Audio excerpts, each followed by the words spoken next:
그런데 며느리가 갑자기 초대를 하더니 직접 식사를 대접하겠다고 하니 저는 솔직히 기대도 했어요. 명절 이후로 어색해진 관계를 풀어보려는 건가 싶었어요. 남편과 딸도 약속이 있어서 못 가게 되었고, 저는 혼자 며느리의 집을 찾았어요. 집에 도착하자 아들이 없었어요. 어, 민호는 어디 갔어? 며느리는 아무렇지도 않게 대답했어요. 약속 있다고 해서요. 저녁은 밖에서 먹고 온대요. 그제야 이상한 기분이 들었어요. 초대받았을 때는 아들이랑 같이 식사하는 자리인 줄 알았어요. 그런데 알고 보니 며느리랑 저 단둘이서 먹는 자리였어요. 그때라도 알아차렸어야 했어요. 하지만 저는 바보같이 그래, 둘이서도 편하게 먹으면 되지라고 생각했어요. 집 안으로 들어가니 식탁에 음식이 차려져 있었어요. 반찬도 깔끔하게 준비되어 있었고 분위기도 괜찮았어요. 이렇게까지 신경을 썼다면 정말 관계를 풀어보려는 걸지도 모르겠다는 생각이 들었어요. 그런데 며느리가 갑자기 냉동실에서 뭔가를 꺼냈어요. 랩으로 돌돌 말린 둥근 덩어리였어요. 직감적으로 밥이라는 걸 알 수 있었어요. 순간 멈칫했어요. 부엌에 있는 밥솥이 멀쩡한데 왜 굳이 냉동실에서 밥을 꺼내는 걸까? 하지만 며느리는 아주 자연스럽게 그걸 전자레인지에 넣었어요. 전자레인지가 돌아가는 동안 며느리는 아무렇지도 않게 물을 따라 마셨어요. 그러다 전자레인지가 멈추자 뜨거운 척 손을 흔들며 밥을 그릇에 옮겨 담았어요. 그리고 제 앞에 툭 내려놓았어요. 바로 그 순간 부엌에서 취사가 완료되었습니다 하는 밥솥 소리가 들렸어요. 며느리는 태연하게 밥솥으로 가서 뚜껑을 열었어요. 김이 모락모락 나는 갓 지은 밥이 가득 차 있었어요. 며느리는 주걱으로 한 그릇을 푸더니 자기 앞에 내려놨어요. 그제야 머리가 띵해졌어요. 제 앞에는 전자레인지에 돌린 냉동밥이, 며느리 앞에는 갓 지은 따뜻한 밥이 놓여 있었어요. 며느리는 아무렇지도 않게 숟가락을 들었어요. 맛있게 드세요, 어머님. 그 말에 정신이 번쩍 들었어요. 아무리 바보라도 이 정도면 눈치챌 수밖에 없었어요. 이건 실수가 아니었어요. 며느리는 일부러 제게 식은 밥을 준 거였어요. 입에서 욕이 튀어나올 뻔했어요. 하지만 참았어요. 눈앞에서 김이 모락모락 나는 갓 지은 밥을 먹고 있는 며느리를 보는데 속이 부글부글 끓었어요. 저는 숟가락을 들고 밥을 한술 떴어요. 겉은 미지근했어요. 그런데 속은 아직 차가웠어요. 제대로 데워지지도 않은 밥이었어요. 입안에서 퍽퍽하게 씹혔어요. 씹을수록 더 화가 났어요. 며느리는 태연하게 저를 바라보며 웃었어요. 밥맛이 이상해요. 전자레인지에 더 돌려드릴까요? 그 말을 듣는 순간 더 이상 참을 수 없었어요. 이게 무슨 일인가요? 사연자 박영숙 님이 며느님과 갈등이 심하신 것 같은데요. 대체 무슨 일이 있었는지 어쩌다가 이렇게까지 갈등이 심해진 것인지 오늘의 사연 들어보겠습니다. 사연 들으시기 전에 구독을 누르시면 건강과 평안을 얻게 되실 거예요. 박영숙이라고 합니다. 이렇게 제 이야기를 하게 될 줄은 몰랐어요. 살아오면서 남들에게 부끄럽지 않게 정직하고 성실하게 사는 게 가장 중요하다고 생각했어요. 부모님께서도 늘 바른 삶을 살아야 한다고 가르치셨고 그런 가르침을 지키려고 노력했어요. 부족한 것도 많았고 힘든 순간도 많았지만 주어진 환경 속에서 최선을 다하는 게 저에게는 당연한 일이었어요. 결혼하고 나서는 가족이 제 삶의 중심이었어요. 남편과 함께 힘을 합쳐 가정을 꾸리고 아이들을 키우면서 하루하루를 바쁘게 살았어요. 남편은 말수가 적은 사람이지만 책임감 하나만큼은 누구보다 강했어요. 돈을 많이 벌지는 못했지만 가족을 위해 최선을 다했고 성실하게 일했어요. 그런 모습을 보면서 저도 남편을 믿고 가정을 지키기 위해 열심히 살았어요. 아들과 딸 두 아이를 키우면서 참 많은 일들이 있었어요. 아이들이 아플 때는 밤새 곁을 지키며 간호했고 학비 마련하느라 아끼고 또 아껴가며 생활했어요.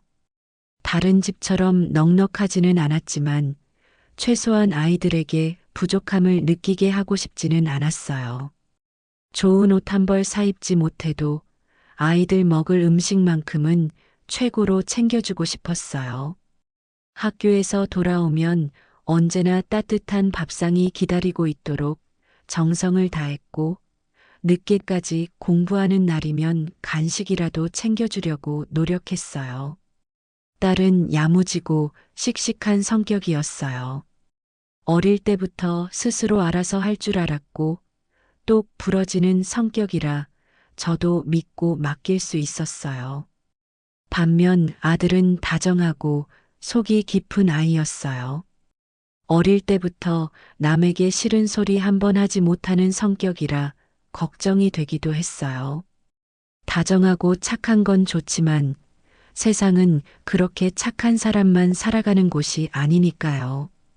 그래도 어릴 때부터 가족을 소중히 여기는 모습이 예뻐서 크게 걱정하지 않으려 했어요. 아들이 성장하면서도 크게 달라진 건 없었어요.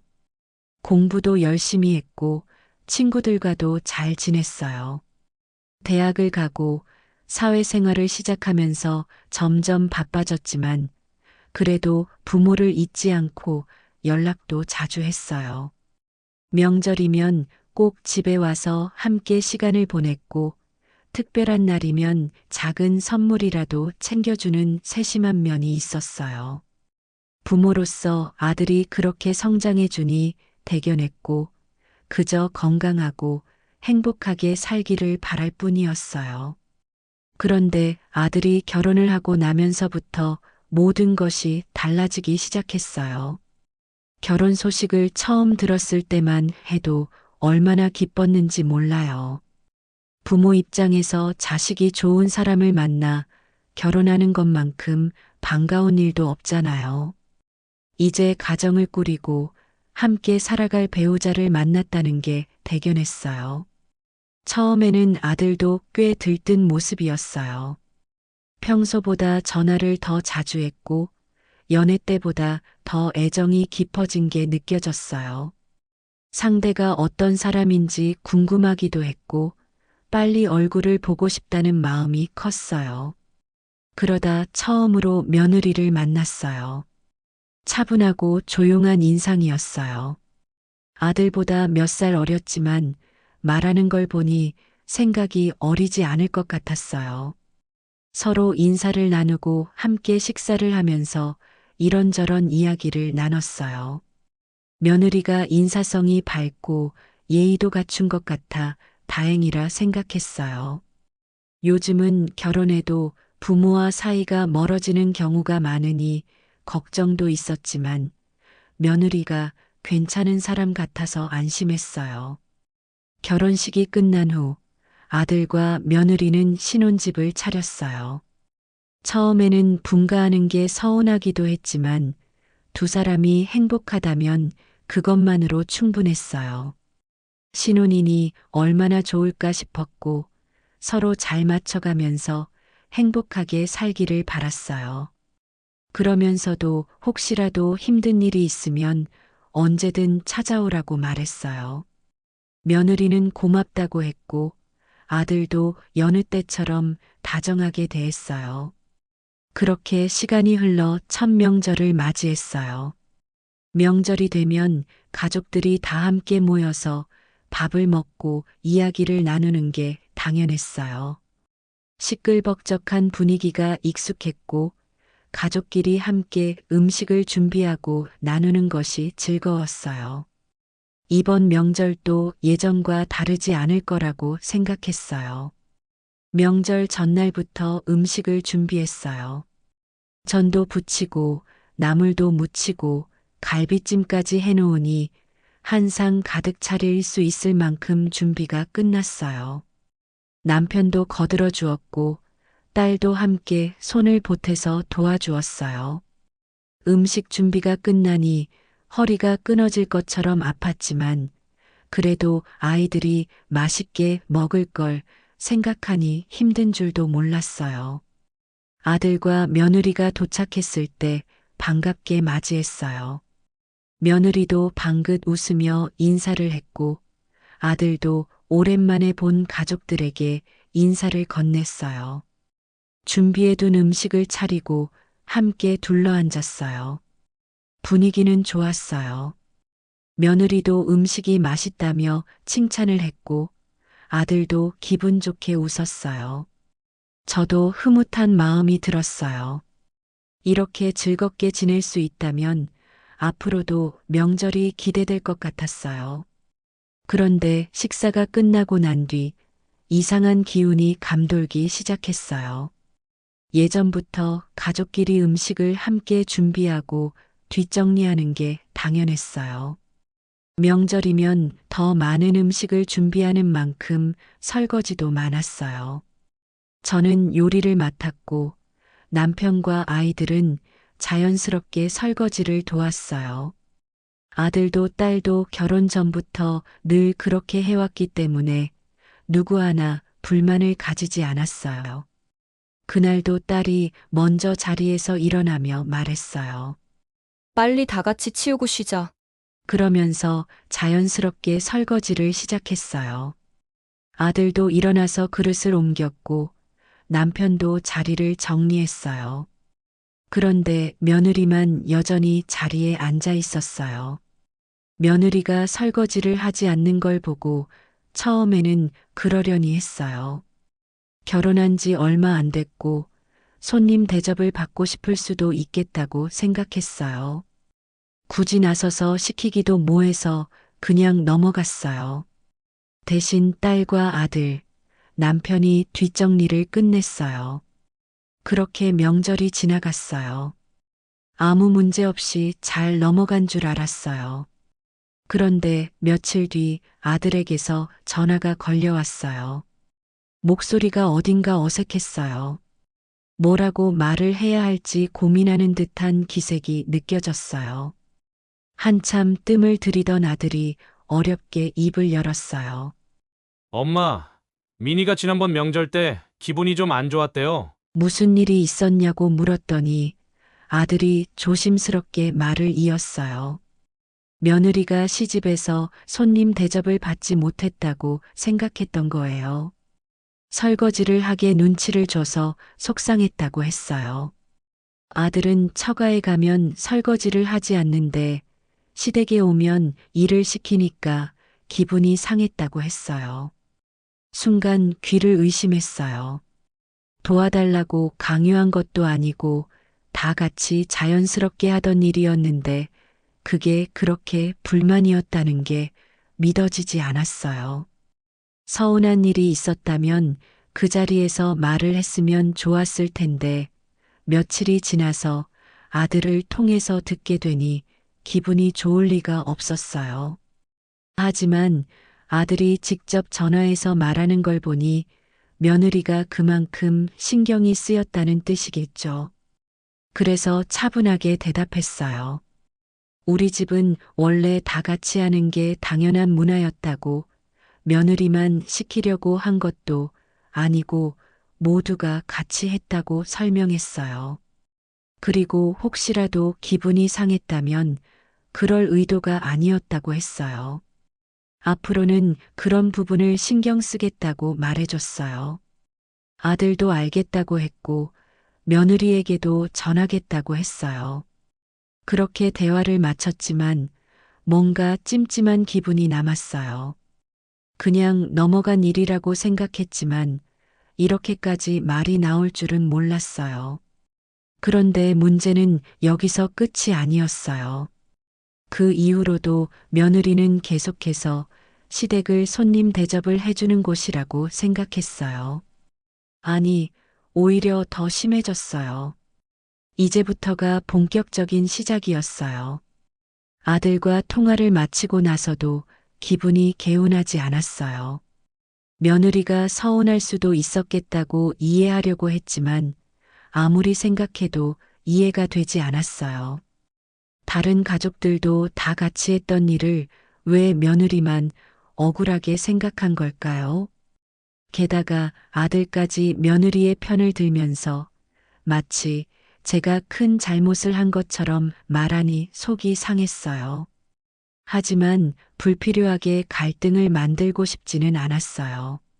앞으로는 며느리가 불편하지 않도록 신경을 써야겠다고 생각했어요. 그렇게 조심하면서 지냈는데 이후로 며느리의 태도가 조금씩 변하기 시작했어요. 예전에는 시댁에 올 때 나름 공손하게 행동했고 기본적인 예의는 지키려고 하는 모습이 보였어요. 그런데 그때 일을 계기로 점점 거리감을 두는 듯한 느낌이 들었어요. 그냥 거리만 두는 게 아니라 대놓고 자신을 손님이라고 여기며 행동하기 시작했어요. 며느리는 시댁에 올 때마다 마치 식당에 온 손님처럼 행동했어요. 들어오면 인사는 형식적으로만 하고 식탁에 앉아 기다렸어요. 남편과 딸, 저는 여느 때처럼 음식을 준비하고 있었는데 며느리는 끝까지 손 하나 까딱하지 않았어요. 음식이 다 차려지면 숟가락만 들고 와서 앉았어요. 처음에는 어색해서 그러겠거니 했지만 갈수록 당연한 듯 행동하는 게 점점 불편해졌어요. 처음에는 그냥 그러려니 했어요. 그래, 며느리는 그런 문화에서 자랐을 수도 있겠지. 손님처럼 대접받는 게 익숙한 사람이 있을 수도 있지. 그렇게 생각하며 넘어가려고 했어요. 그런데 이상하게도 며느리는 시댁에 오는 걸 꺼리는 기색이 없었어요. 오히려 예전보다 더 자주 찾아왔어요. 그냥 얼굴 보러 오는 거라면 좋았을 텐데 며느리는 오로지 한 가지 이유로 왔어요. 밥 먹으러요. 어머님, 내일 가서 저녁 먹어도 될까요? 어머님, 민호가 어머님 반찬 좋아하잖아요. 지난번에 싸주신 거 벌써 다 먹었어요. 처음엔 반갑기도 했어요. 명절이 아니어도 이렇게 종종 찾아와 주면 좋겠다 싶었어요. 그런데 방문할 때마다 하는 말이 늘 같았어요. 밥 먹으러 갈게요. 어쩌다 한 번이 아니라 한 달에 두세 번은 꼭 왔어요. 저녁 시간이 가까워질 때쯤 연락이 오면 준비된 밥상을 받아 먹고 갔어요. 먹고 나면 후식까지 챙겨 먹고 남은 반찬이 있으면 챙겨가기도 했어요. 그런데 이상하게도 설거지는 한 번도 하지 않았어요. 처음 명절 때 일이 있었으니 혹시라도 기분 상할까 싶어 굳이 시키지는 않았어요. 그런데 이상한 건 아들도 점점 변하기 시작했다는 거였어요. 예전에는 당연하게 설거지를 돕던 아들이었는데 이제는 며느리와 함께 식탁에 앉아 기다리기만 했어요. 남편과 딸이 뒷정리를 할 때도 묵묵히 앉아 있더니 어느 순간부터는 숟가락만 놓고 방으로 들어가 버리기까지 했어요. 보다 못한 딸이 어느 날 말을 꺼냈어요. 엄마, 솔직히 좀 불편하지 않아? 오빠랑 새언니, 너무 당연하다는 듯이 받아먹고 가는 것 같아. 그래도 자주 찾아오는 게 어디야. 시집 오는 걸 불편해하는 며느리들도 많잖아. 그럼 밥값이라도 해야지. 엄마, 마트도 새로 다녀오고, 음식 준비하고, 치우는 것도 다 엄마랑 아빠랑 나잖아. 오빠랑 새언니는 밥만 먹고, 그냥 가고, 새언니가 설거지하기 싫으면 오빠라도 해야 하는 거 아니야? 딸의 말이 틀린 게 아니었어요. 하지만 제가 무슨 말을 할 수 있을까요? 자주 오면서도 시댁에 애정은 주지 않고 오로지 대접만 받으려고 하는 며느리를 보고 있자니 마음이 답답했어요. 그러던 어느 날 며느리가 임신했다는 소식을 들었어요. 아들과 며느리가 기쁜 마음으로 찾아와 소식을 전했을 때 저도 진심으로 축하했어요. 어쨌든 손주가 생긴다는 건 기쁜 일이었어요. 남편도 흐뭇한 얼굴로 축하해 주었고 딸도 작은 선물을 준비해 며느리에게 건넸어요. 그날 저녁 작은 축하 자리를 마련했어요. 며느리도 기분이 좋은지 밝게 웃으며 식사를 했어요. 다 같이 밥을 먹으며 이런저런 이야기를 나누었어요. 그런데 이상하게도 아들과 며느리는 여전히 손 하나 까딱하지 않았어요. 임신했으니 며느리는 그렇다 쳐도 아들마저 당연하다는 듯이 앉아만 있는 모습이 영 거슬렸어요. 명절 이후로 점점 바뀌어가는 모습이 신경 쓰였지만 어쩌면 결혼이라는 게 원래 이렇게 만드는 건가 싶기도 했어요. 그렇게 며느리는 점점 시댁을 대접받는 곳이라고 생각하기 시작했고 저는 점점 불편해졌어요. 그러던 어느 날 며느리가 저녁 먹으러 찾아왔어요. 그런데 이번에는 아들 없이 혼자 왔어요. 웬일이야? 혼자 왔네. 민호가 약속 있다고 나가서요. 늦게 올 거라서 혼자 밥 먹기 싫어서 왔어요. 점점 선을 넘고 있다는 생각이 들었어요. 가족들이 다 모인 자리도 아니고 혼자서 밥을 먹으러 오는 게 당연하다는 듯 행동하는 모습에 어이가 없었어요. 그날따라 따로 차려놓은 음식도 없었어요. 점심때 남은 밥이 있어서 간단히 김치찌개를 끓여 먹으려던 참이었어요. 며느리는 아무렇지도 않게 숟가락을 하나 더 놓아달라고 했어요. 그렇게 함께 밥을 먹는데 며느리는 평소처럼 만족스럽게 식사를 마치고 돌아갔어요. 그런데 그날 이후 이상한 일이 벌어졌어요. 며느리가 갑자기 저를 집으로 초대했어요. 직접 밥을 대접하고 싶다고 했어요. 처음에는 고맙고 반가운 마음이 들었어요. 그런데 며느리가 준비한 저녁 자리에서 저는 상상도 못할 일을 겪게 되었어요. 며느리의 초대를 받고 처음엔 기뻤어요. 그동안 시댁에서 밥을 먹기만 하던 며느리가 직접 저를 초대해서 밥을 대접하고 싶다니 드디어 서로 마음을 터놓고 가까워질 기회가 생긴 걸까 싶었어요. 사실 명절 이후로 며느리와의 관계가 어색해졌다는 걸 저도 알고 있었어요. 시댁을 손님처럼 여기는 태도가 점점 신경 쓰였지만 그렇다고 대놓고 뭐라고 하기도 어려웠어요. 그런데 며느리가 먼저 이렇게 초대를 해오니 이제 좀 관계를 풀어보려는 걸까 싶어 반가운 마음이 들었어요.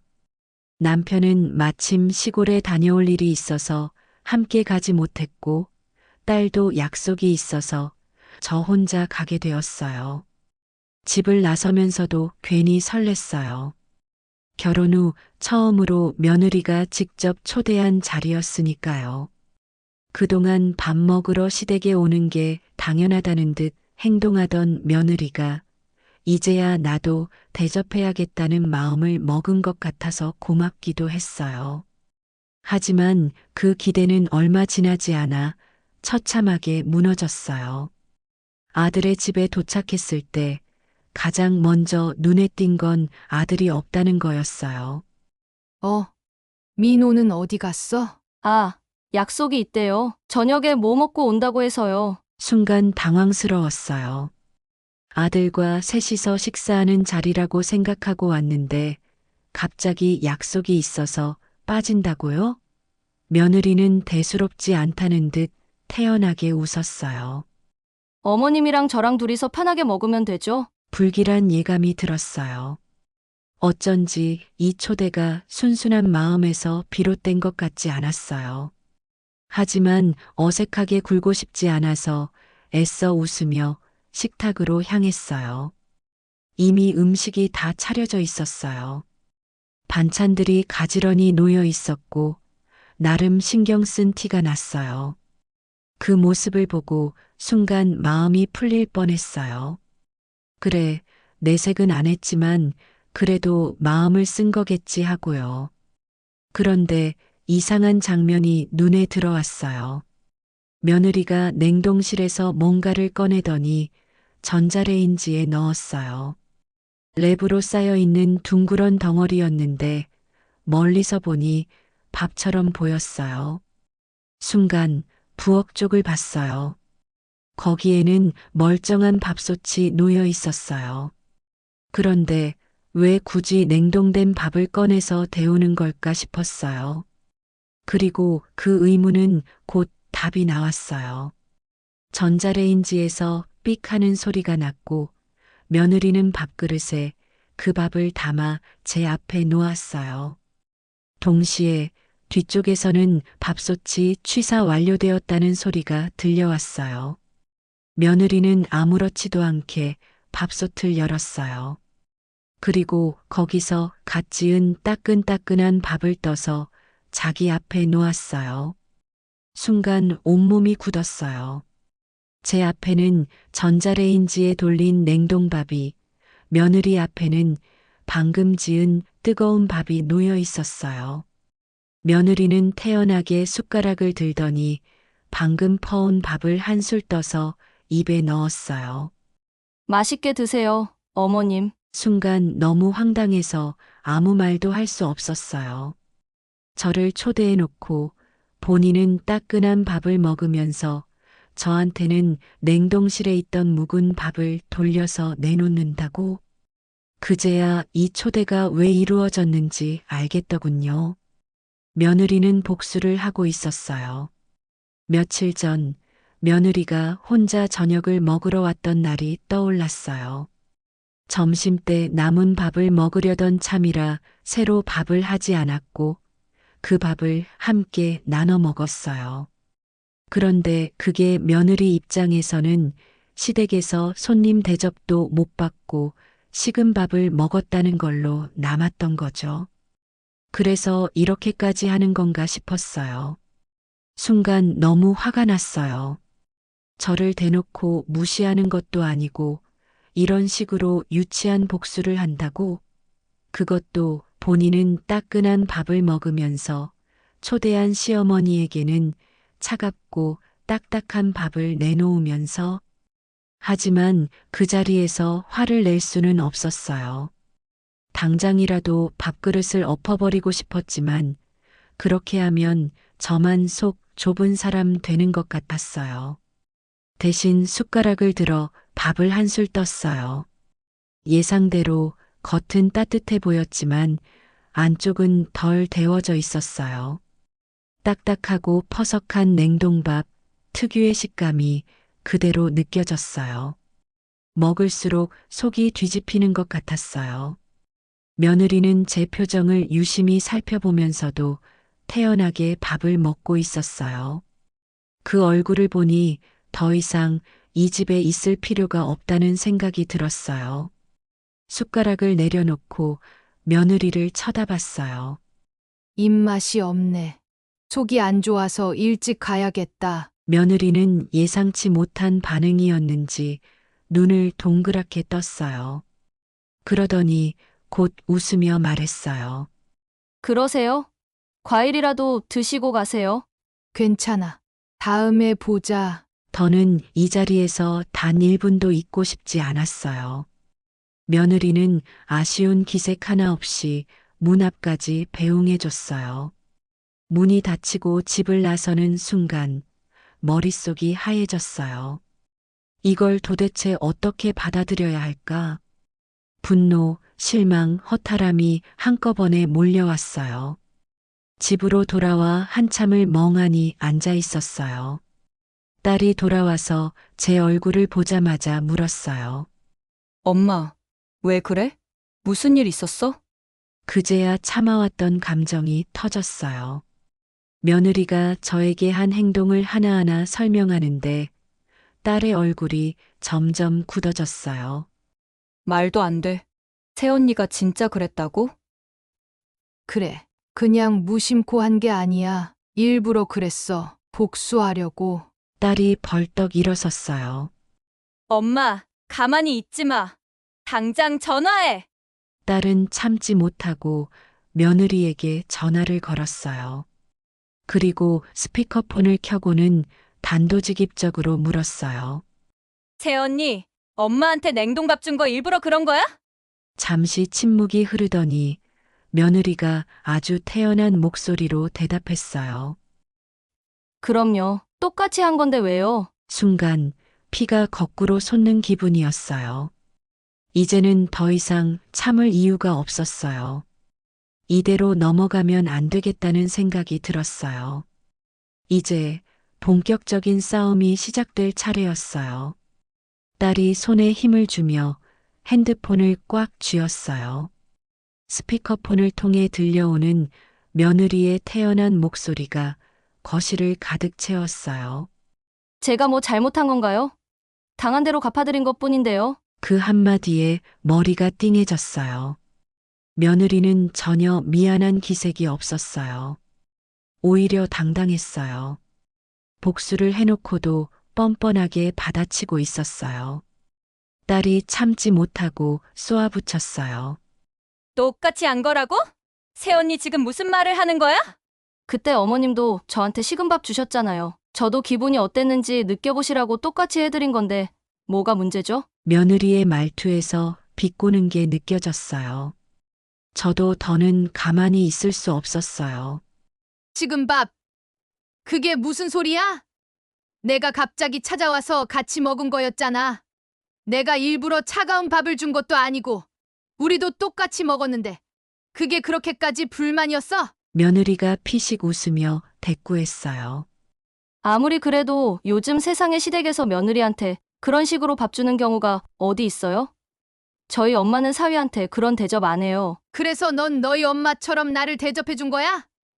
내가 초대해서 갔더니 넌 따뜻한 밥 먹고 나는 냉동실에 굴러다니던 밥이나 데워서 내놓고 그게 내 방식의 대접이야? 목소리가 떨릴 정도로 분노가 치밀어 올랐어요.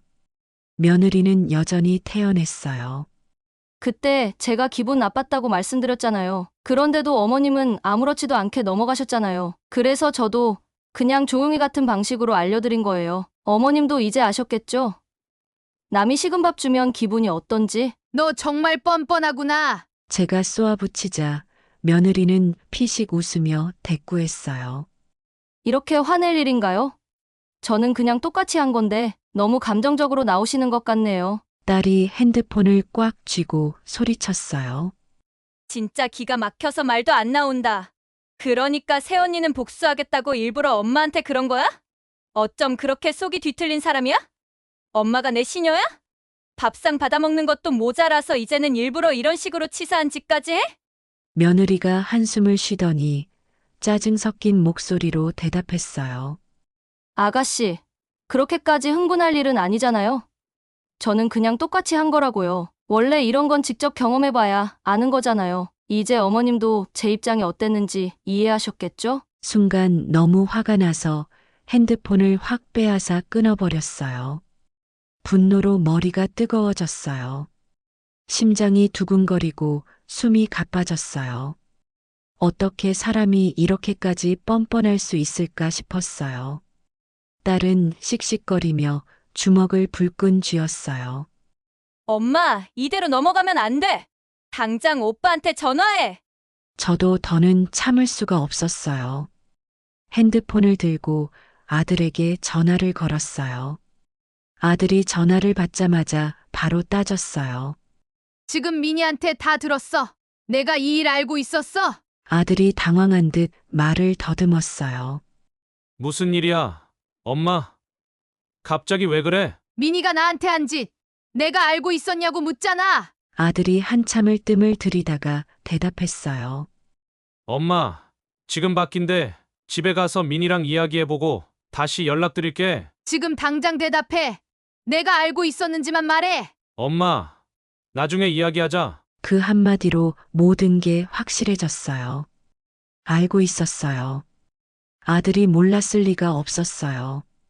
며느리가 이렇게 대놓고 태연하게 구는 걸 보면 분명 아들에게도 말했을 테고 아들은 그걸 듣고도 아무 말도 하지 않았던 거예요.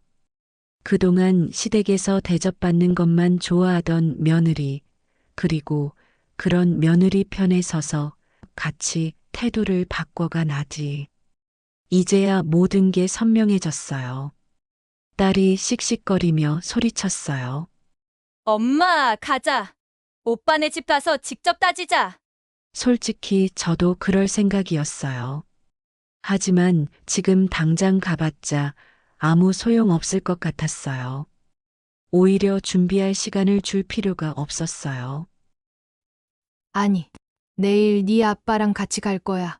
딸이 제 얼굴을 보더니 뭔가를 느낀 듯 고개를 끄덕였어요. 그날 밤 남편이 집으로 돌아오자마자 모든 이야기를 했어요. 남편은 말없이 듣고 있다가 조용히 일어나더니 옷을 갈아입었어요. 어디 가요? 민호네 집 가야지. 그 말에 딸도 벌떡 일어났어요. 저도 따라 나설 준비를 했어요. 이대로 넘어갈 일이 아니었어요. 이제 이 싸움은 본격적으로 시작될 거였어요. 남편은 아무 말도 하지 않고 옷을 챙겨 입었어요. 무뚝뚝한 성격이라 평소에도 말이 적은 사람이지만 지금은 표정마저 굳어 있었어요. 그 얼굴을 보니 저도 모르게 심장이 쿵 내려앉았어요. 남편이 이렇게까지 화를 낸 적이 있었던가. 딸도 마찬가지였어요. 핸드폰을 꽉 쥔 손이 부들부들 떨리고 있었어요. 평소에도 자기 의견이 뚜렷한 아이였지만 오늘은 아예 폭발 직전이었어요. 저도 화가 나고 속이 뒤집어졌지만 남편이 직접 나서겠다고 하니 괜히 더 긴장됐어요. 남편은 딱 한마디만 했어요. 가자. 그 짧은 한마디에 저와 딸은 따라 나설 수밖에 없었어요. 차를 타고 가는 내내 무거운 침묵이 흘렀어요. 남편은 운전대만 꽉 잡고 있었고 딸은 분노를 사귀지 못한 채 헛웃음을 치고 있었어요. 저는 창밖을 바라보면서 온갖 생각이 다 들었어요. 이게 대체 어떻게 된 일인가? 아들은 언제부터 이렇게 변한 걸까? 며느리는 처음부터 이런 사람이었나? 아니면 결혼 후에 변한 걸까? 머릿속이 복잡해지면서도 하나는 분명했어요. 더 이상 참아서는 안 된다는 거였어요. 도착해서 초인종을 눌렀어요. 아들이 인터폰을 확인하더니 예상도 못했다는 얼굴로 문을 열었어요. 아, 아버지 엄마도 여기 웬일이세요? 남편은 대꾸도 하지 않고 신발을 벗고 안으로 들어갔어요. 딸도 신경질적으로 신발을 벗고 따라 들어갔어요. 아들은 당황한 얼굴로 멀뚱히 서 있었어요. 거실로 들어가니 며느리가 식탁에 앉아 있었어요. 저녁을 먹고 있었는지 반찬 몇 개가 올려져 있었어요. 그런데 그 앞에 남편이 걸어가더니 갑자기 손을 뻗어 밥그릇을 확 엎어버렸어요. 쨍그랑 숟가락과 젓가락이 바닥으로 떨어지고 밥알이 사방으로 튀었어요. 며느리는 소스라치게 놀라며 벌떡 일어났어요. 아들도 놀라서 아버지를 쳐다봤어요. 하지만 남편은 여전히 말없이 서 있었어요. 그 순간 아들이 소리쳤어요. 아버지, 지금 뭐 하시는 거예요? 남편이 그제야 입을 열었어요. 너는 그래놓고는 밥이 목구멍으로 넘어가냐? 단호하고 낮게 깔린 목소리였어요. 평소 과묵한 남편이 화가 나면 얼마나 무서운지 저는 잘 알고 있었어요. 딸도 마찬가지였는지 옆에서 입을 꾹 다물고 남편의 반응을 지켜봤어요. 며느리는 눈이 휘둥그레져서 말도 못하고 있었어요. 그러다가 갑자기 울먹이는 목소리로 말했어요. 아버님 아무리 그래도 이건 너무 하시잖아요. 남편이 헛웃음을 지으며 쏘아붙였어요. 너는 시어머니한테 해놓고도 아무렇지도 않잖아. 내가 했던지 똑같이 당해보니까 기분이 어때? 며느리는 갑자기 눈물을 흘리기 시작했어요. 저는 그냥 어머님이 제 입장을 이해해 주길 바란 거예요. 딸이 폭발하듯이 소리쳤어요. 새언니, 진짜 어이없어서 말을 못하겠네. 이해하길 바랐다면서 왜 그렇게 비열한 방법을 쓴 거야? 엄마가 새언니 시녀야? 대접받을 것만 기대하고 조금이라도 불편하면 복수하겠다고 이런 짓을 해? 아들은 며느리 쪽으로 가면서 말했어요. 미니야, 진정해. 아버지, 엄마, 제발 진정하세요. 너무 감정적으로 나가시는 거잖아요. 저도 참지 못하고 소리쳤어요. 감정적으로 나가는 게 누군데? 내 마누라가 감정적으로 유치한 짓 해서 이렇게 된 거잖아. 아들이 갑자기 한숨을 쉬며 말했어요. 엄마도 잘한 거 없어요. 그냥 서로 사과하고 넘어가면 안 돼요. 그 말에 남편이 눈을 가늘게 뜨며 노려봤어요. 사과. 내가 지금 그 말을 할 자격이 있나? 얘가 내 아내한테, 시어머니한테 그렇게 하는 게 맞는지 한 번이라도 따져봤어. 내가 남편이면 아내가 그런 짓 했을 때 바로 잡아야 하는 거 아니야? 아들은 입을 꾹 다물었어요. 어떻게 내 엄마가 당한 걸 보고도 아무렇지도 않게 밥을 먹고 있을 수가 있어? 이게 다 내가 제대로 잡지 못해서 벌어진 일이야. 아들은 어쩔 줄 몰라 하면서 머리를 쥐어뜯었어요. 하지만 남편은 한치의 흔들림도 없이 말을 이어갔어요. 이제 더 이상 못 봐주겠다. 너희 둘 앞으로 우리 집에 얼씬도 하지 마라. 그리고 남편은 주위를 둘러보며 단호하게 말했어요. 이 집 당장 내놔라. 아들과 며느리의 얼굴이 하얗게 질렸어요. 아, 아버지. 그게 무슨 말씀이세요? 이 집 내가 사줬지. 내가 산 게 아니라 결혼한다고 해서 집까지 사줬더니 내 마누라한테 이런 식으로 복수질을 해. 그런 집에서 너희들 편하게 사는 꼴 더 이상 못 본다. 며느리는 당황한 얼굴로 아들을 쳐다봤어요. 오빠 무슨 말이야? 집이 아버님 거라고? 아들은 아무 말도 못하고 고개를 숙였어요. 남편이 비웃으며 말했어요. 내 집에서 살면서 내 마누라한테 그런 짓을 했다는 거 자체가 역겨워. 너희 둘 당장 이 집 비워. 그리고 자식이라는 이유로 받았던 지원 하나도 빠짐없이 다 돌려놔라. 며느리는 눈물을 뚝뚝 흘리며 아들의 팔을 붙잡았어요. 오빠 뭐라도 말 좀 해봐. 이러면 안 되잖아. 아들은 당황한 얼굴로 남편을 쳐다봤어요. 아버지, 제발 화 푸세요. 정말 그런 뜻은 아니었을 거예요. 손주 생각해서라도 한 번만 봐주세요. 남편은 싸늘하게 쳐다봤어요. 손주. 그래, 손주는 내 피지. 그런데 손주 엄마 아빠가 이따위로 굴면 손주까지 우리랑 상관없다고 생각할 거다. 그러니까 손주 타령하지 마라. 내 엄마가 당한 걸 보고도 내가 제대로 잡지 못한 이상 이제는 내 선택이야. 아들은 결국 무릎을 꿇었어요. 아버지, 죄송해요. 엄마, 미안해요. 제발 다시 한 번만 생각해 주세요. 그제야 남편은 한숨을 쉬며 말했어요.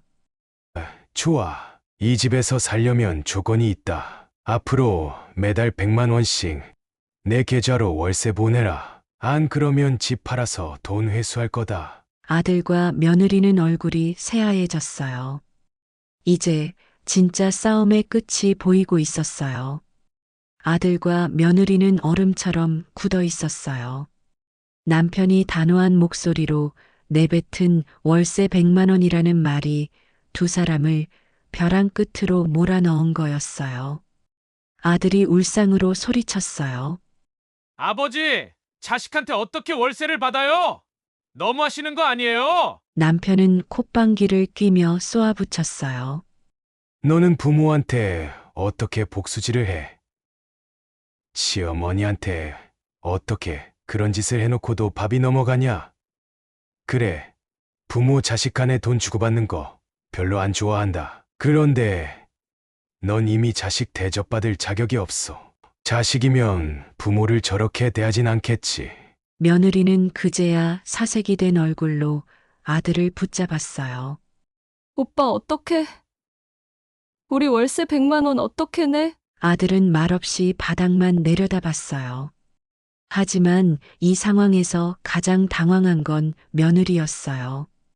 아버님, 제발 한 번만 봐주세요. 제가 정말 잘못했어요. 앞으로는 절대 그런 일 없을 거예요. 어머님께 사과도 드릴게요. 그제야 며느리 입에서 처음으로 사과라는 말이 나왔어요.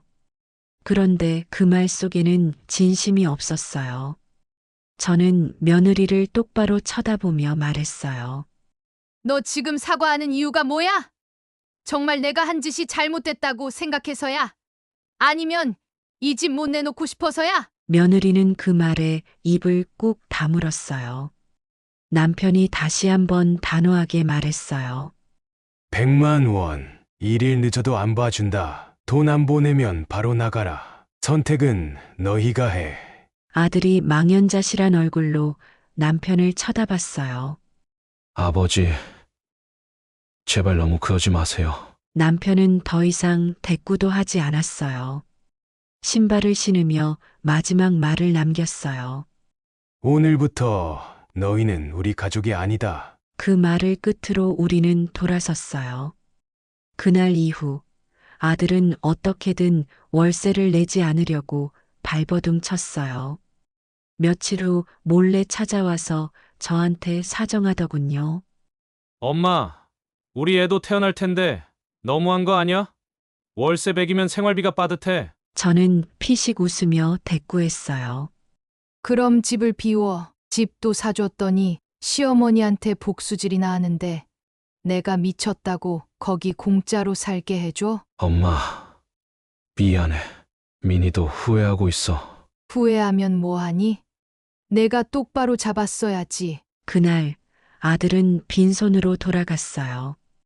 그리고 한 달 후 남편 계좌로 100만 원이 들어왔어요.